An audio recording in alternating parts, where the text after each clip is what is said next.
Hallo, krisisse tref dikwels wanneer dit die minste verwag word en vang organisasies onkant. Onmiddellike, opkomende en volgehoue krisisse bied elk unieke uitdagings. Om hierdie tipes te verstaan help om die skep van effektiewe reaksies, die versekering van minimale ontwrigting en die handhawing van belanghebbervertroue. Die impak van 'n krisis strek verder as die organisasie, belanghebbendes en die publiek beïnvloed.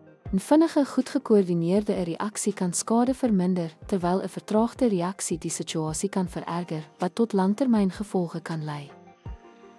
Dit is noodsaaklik om potensiële krisisscenario's te identifiseer.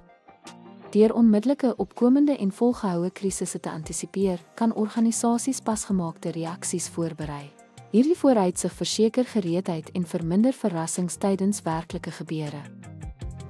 Duidelike rolle en verantwoordelikhede is noodsaaklik in krisisbestuur.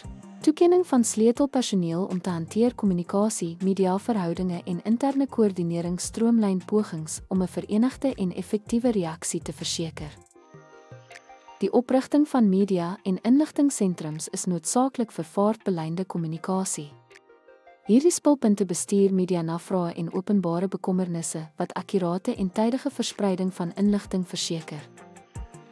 Opleiding woordvoerders is noodsaaklik om boodskappe met duidelikheid en vertroue oor te dra.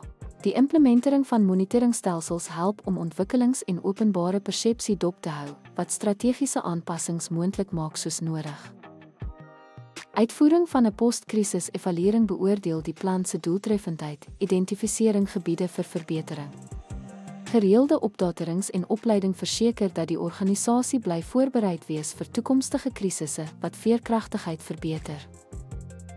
Deur voortdurend deur jou krisiskommunikasieplan te verfyn, sal jy geloofwaardigheid en gereedheid handhaaf. Bly proaktief en verseker dat jou span toegerus is om enige krisis met vertroue en doeltreffendheid te hanteer.